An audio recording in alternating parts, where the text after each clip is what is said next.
মুমিনেরা শোনো, এই আয়াতে চারটা জিনিস আমি তোমাকে হারাম করে দিলাম, তোমাদের উপরে হারাম করে দিলাম। তার এক নম্বরে হলো মদ, শরাব, মদ। যে মদ খেতে গেলে তোমার মেন্টালিটি ঠিক থাকে না। তুমি স্ত্রীকে কখনো মা বলে ডাকো, তুমি মাকে স্ত্রী বলে থাকো, এটা আমি চাক্ষুষ প্রমাণ। বুঝতে পেরেছেন? মদকে আল্লাহ বলছে হারাম করে দিয়েছে। মদ খাস না, মদ খাস না। মদকে বলে আরবিতে খামর। বুঝতে পেরেছেন? আর খামার মানে হচ্ছে দুপাট্টা। বুঝতে পেরেছে? ওড়না। এই যে আপনার মেয়ে, আমার মেয়ে একটা ওড়না দিয়ে সুন্দর করে নিজেকে জড়িয়ে দিয়েছে, কিছু দেখা যায় না, বোঝা যায় না। তো খামার মানুষ যখন মায়ো খামেরুল আকলা, মানুষ যখন মদ খায়, শরাব খায়, তখন তার মেন্টাল ভালো মস্তিষ্কের উপরে একটা আস্তরণ, একটা পর্দা পড়ে যায়। বুঝতে পেরেছেন? একটা বেহুশি চলে আসে, তার মেন্টাল ঠিক থাকে না। আহা, মানুষ আজকাল মনে করে নিয়েছে মাওলানারা শুধু ওই মদ মানে বোতলের মদ বলছে। বুঝতে পেরেছেন? বোতলের মদ আপনাকে বলা হয় না।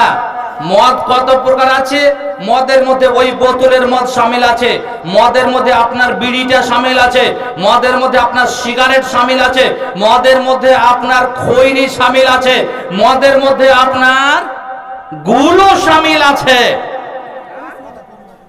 কত বড় আপনি বিড়ি খানেওয়ালার বেটা আছে, আপনি বলছেন না আপনার একটা বিড়ি খাইলে মানে আমার কিছু হয় না, এটা তো মেন্টালিটি কিছু হবে না। ঠিক আছে, দেখি আপনাকে বলছি, আর আজকে রাত্রে 1 পুয়া হোক, হাফ কেজি হোক, বিড়ির মশলা ভিজিয়ে দেন, আর সকালে ওটা খান তো দেখি কত বিড়ি খানেওয়ালার বেটা আছেন আপনি। আপনার মেন্টাল ঠিক থাকে কিনা? যদি থাকে তবে নবীর হাদিস একেবারে সত্য, বিড়ি হারাম, খৈনি হারাম। খৈনিকে একবারে করা হয়েছে। বুঝতে পেরেছে? প্রমাণিত জিনিস। একটা ছেলে খৈনি কচলাতে আছে, একটা ছোট্ট ভেমটা সাপ ধরেছে। বুঝতে পেরেছেন? আর বলছে মালাটা দেখবেন, খৈনি কচলাতে কচলাতে কচলাতে, বুঝতে পেরেছেন, একবারে লাল করে দিল। সাপের মুখটা মেলা করে খৈনিটা দিয়ে দেওয়া হলো। আহা, ওই খৈনি মুখে দেওয়ার 5 মিনিটের মধ্যে দুনিয়া ছেড়ে চলে গেল। আচ্ছা বলেন তো দেখি, এই তামাকের জমিতে যেখানে তামাক লাগা থাকে, কোন গরুকে দেখেছেন যেতে? গরু খায় তামাক? ছাগল খায় কি?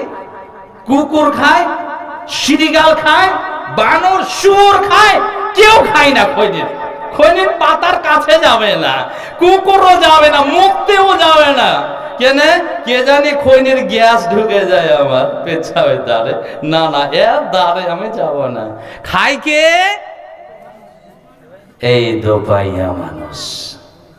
80%, 85% এরা মদ খায়, বিড়ি খায়, সিগারেট খায়। কিছু কিছু আলেম, বুঝতে পেরেছে, গুল করছে, এখনো গুল করছে। বুঝতে পেরেছেন? আচ্ছা বলেন তো, গুলটা একটা স্বাভাবিক ছেলে, ও তো মদ মানে গুল করে করে মুখটাকে এমন পচিয়ে দিয়েছে, তার চেয়ে বিষাক্ত জিনিস আর বেহুশ হবে না। তাহলে আপনি প্রমাণ করেন যে নবীর হাদিস সত্য কিনা। দেখেন, একটা ভালো ছেলেকে নিয়ে আসেন, আর গুল নিয়ে জুত করে চারিদিকে ঘষড়ন দিয়ে দেন, আর ঘষড়ন দিয়ে ওকে বল, তুই দাঁড়িয়ে থাক বাবু, এখানে 5 মিনিট দাঁড়িয়ে থাক, দেখি তার দাঁড়াতে পারে কিনা। আপনি পারবে? জি পারবে না। আলেম মাওলানা সাহেব উনি গুল করেন। বুঝতে পেরেছেন? আমি নিজে পরীক্ষিত, আমি নিজে এটাকে পরীক্ষা করেছি গুল করে। কাতলামারিতে যখন ছিলাম, বুঝতে পেরেছেন, তখন আমি এই হাদিসটাকে পরীক্ষা করার জন্য গুল করলাম। বুঝতে পেরেছেন? গুল করে আল্লাহ রে আল্লাহ, কোন দিকে যাবো খুঁজবে না। বিল থেকে মাদ্রাসা যেতে পারি না। আর খৈনিকে আমি পরীক্ষা করেছিলাম একদিন, তখন আমাদের জমিতে খৈনি হতো। আমি একদিন মানুষ খৈনি খায়, খৈনিটা দেখি তো কি, খনি কচলাতে কচলাতে কচলাতে বুঝতে পেরেছেন, মুখে দিলাম, আর দিয়ে তখন আমজাদ প্রধানের বাড়ি ছিল, ওইদিকে যাচ্ছি একটু, মানুষ খায় দেওয়ার সাথে সাথে আমার অবস্থা এত খারাপ হয়ে গেল, এত ঘেমে গেল, বুঝতে পারছেন, আমি আর চলতে পারছি না, টহল খাচ্ছি, এদিক ওদিক চলে যাচ্ছি। আহা, আমি চট করে বাড়ি চলে আসলাম। আমাকে মা বলছে, বেটা ঘাস খেয়ে যাবে না, তুমি ঘাস খেয়ে যাবে না, তোমার আব্বা যে চলে আসবে মোষ নিয়ে। তো যাবো, তো আমার মাথা ঘুরছে কেন, মা আমি বুঝতে পারি না। মাথা তোর মুখে কি রে বেটা, দেখছি কি এটা কালো দেখলো। তো কিছু না আবার দেখা দিছে, বুঝতে পেরেছেন। তো খৈনি নাকি রে, আমি বুঝি হ্যাঁ খৈনি। ছি ছি ছি, ফেল তাড়াতাড়ি ফেল। ফেলার পরে 2 গিলাস পানি খেলাম, তারপরে 1-1.5 ঘন্টা পরেও পৃথিবী ঘুরছে, বুঝতে পারছেন।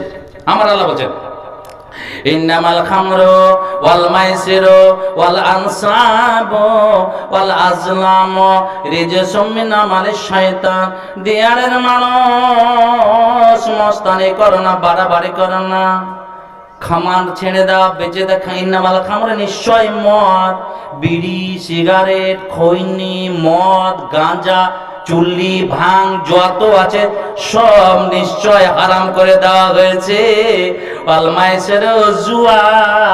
তখন যখনই আপনি বাজারে গেলেন আর 4টা-5টা টেবিল নিয়ে বসে আছে, 5 টাকার টিকিট কেটে আপনি 1 কোটি টাকা পাবেন, আপনি 1 লক্ষ টাকা পাবেন। এই করে করে করে করে আমি দেখেছি এই জুয়া খেলতে বসে নিজের স্ত্রীকে হারিয়ে দিয়েছে, নিজের স্ত্রীকে হারিয়ে দিয়েছে। কিষানগঞ্জে আমি পড়তে গেছিলাম, ওখানে বুঝতে পেরেছেন আমার জাগির, আলহামদুলিল্লাহ, এত সুন্দর নাম, আব্দুর রাজ্জাক, আব্দুর রাজ্জাক নাম, বুঝতে পেরেছেন। এই মিডিয়া সব প্রচার করে দেবে। আলহামদুলিল্লাহ, উনি ডাকাত নাম্বার 1 ছিলেন, আল্লাহ ওনাকে ক্ষমা করুক, বুঝতে পেরেছেন। ওনার ছেলে মেয়ে আল্লাহ দিয়েছিল, বড় ছেলে কথা বলতে পারে, বড় মেয়ে কথা বলতে পারে না, টোটালি কথা বলতে পারে না, আর একটা মেয়ে প্যারালাইসিস, আর একটা ছেলেও প্যারালাইসিস। 3 জনই, তার মাত্র 3টা স্ত্রী।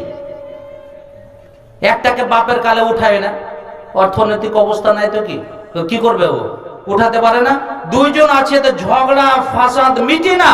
আমি একদিন খেতে বসেছি, আর একটা হাফ প্যান্ট পরে, একটা সেন্ডু গাঞ্জি পরে, বুঝতে পেরেছেন, হাতে একটা পেস্তুল নিয়ে এত মদ খেয়েছে, এত মদ খেয়েছে, স্ত্রীকে বলছে, এই তুই বাবা বললি না, তোকে দিল। ছি ছি ছি ছি ছি, বাপ বলতে বাধ্য। হ্যাঁ হ্যাঁ, আমি মনে করি মানুষ যে হারে বিড়িকে ভালোবাসে, মানুষ যেভাবে বিড়িকে ভালোবাসে, এর চেয়ে যদি কম সেই মতো না হোক, আল্লাহকে যদি ভালোবাসতো, আল্লাহ মাফ করে দিত। কেন বলেন তো দেখি? যখনই রাত্রে ঘুম ভেঙেছে, ঘুম ভাঙার সাথে সাথে আর ঘুম আছে রে, লে রে বিড়ি লে, বুঝতে পারছেন, পট করে ঝরে। হয় না এরকম? হচ্ছে না এরকম? পায়খানাতে গেলে তারপরে পায়খানা হাগা হয় না, বুঝতে পেরেছেন। নবী মুহাম্মদ রাসূলুল্লাহ সাল্লাল্লাহু আলাইহি ওয়াসাল্লাম বলছেন, পায়খানাতে বসবে, নাকটাকে ঢেকে রাখো, দুর্গন্ধটা তোমার এতে না, আবর্জনাটা তোমার এতে ঢোকে না যায়, শরীরটাকে ভালো করে ঢেকে রাখো। আর মানুষ করলো কি, পায়খানা যাবে যখন, তখন ও বিড়ি ধরাবে, এ খবিসকে আর কিছু কইবে না। হ্যাঁ, আল্লাহু আকবার। তো বিড়িকে যত আপনি ভালোবাসেন, দিনে কমপক্ষে 1 মুঠা যাচ্ছে আপনার। 1 মুঠাতে কটা থাকছে বলেন তো? কটা থাকছে? জি, আল্লাহ। তো 25 বারই ওকে ভালোবাসা মনে করে খাইছে, বিড়ি ছাড়াও থাকতে পারবে না, বলছে সব বাদ দাও, বুঝতে পারছেন, বিড়ি চলবে না। কুচবিহারে একটা লোক ছিল, বুঝতে পারছেন, ওই দুধ বিক্রি করে মদ খাবে, বাড়িতে গায়ের দুধ হচ্ছে, দুধ খাবে না, ও মদ খাবে, মদ খেতেই হবে ওকে। মানুষের চরিত্র, আহা হা হা। শোনেন, আমার নবী বললেন, আনাস বর্ণনা করে, দুনিয়ার মানুষ শুনো, লা ইয়াকুনাল্লা ফি হাদিহিল উম্মাতি খাসফুন ওয়া কাযফুন ওয়া মাসখান। আমার উম্মতেরা যখন, মানুষেরা যখন তিনটা বড় বড় গুনহার কাজে লিপ্ত হয়ে যাবে, তিন প্রকারের শক্ত গুনাহতে যখন লিপ্ত হয়ে যাবে, তখন তাদের উপরে বড় বড় তিন প্রকারের আযাব আসবে।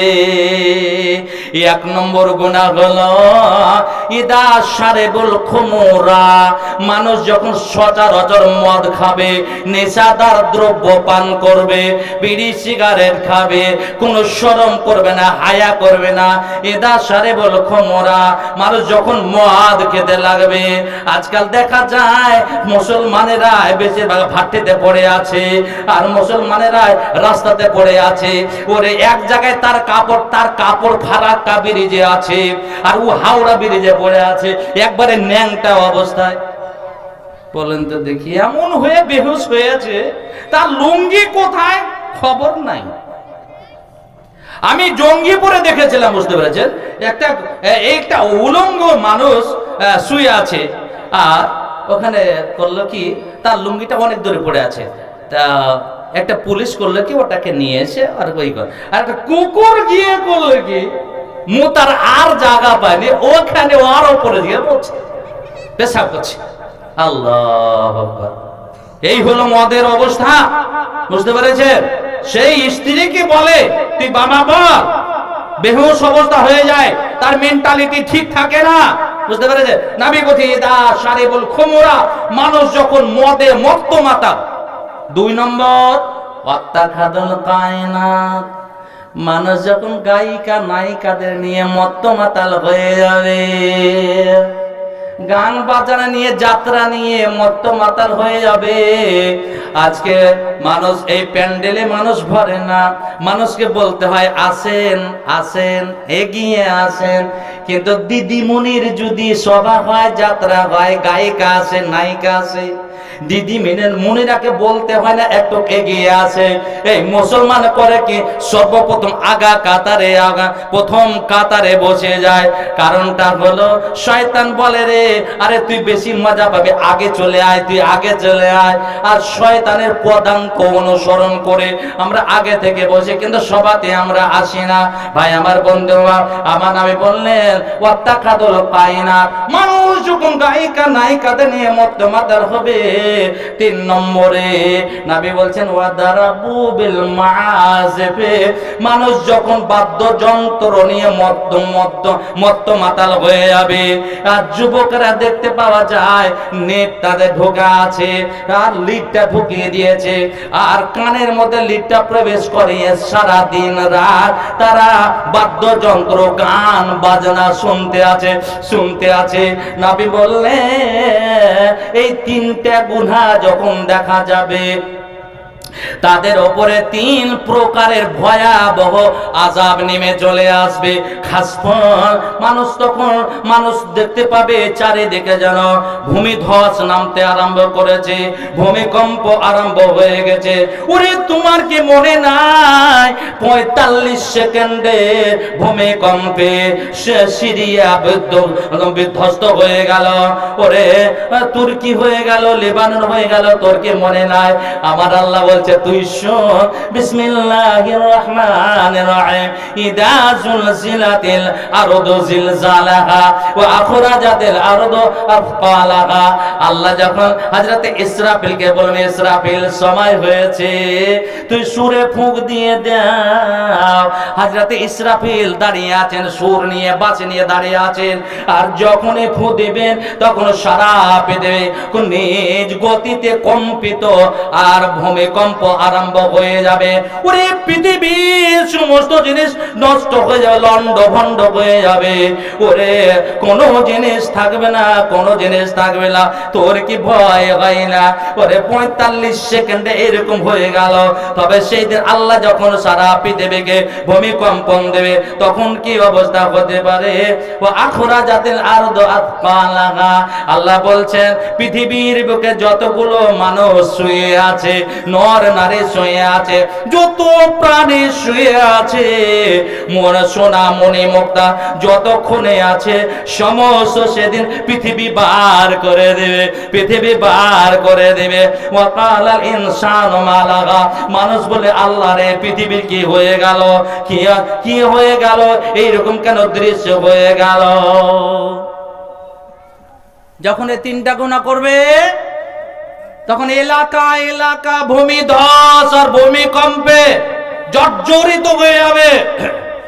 দুই, ওয়াকালফুন, উপর থেকে আল্লাহর তরফ থেকে অথবা কোন জাতির তরফ থেকে তার উপরে আযাব চাপিয়ে দেওয়া হবে।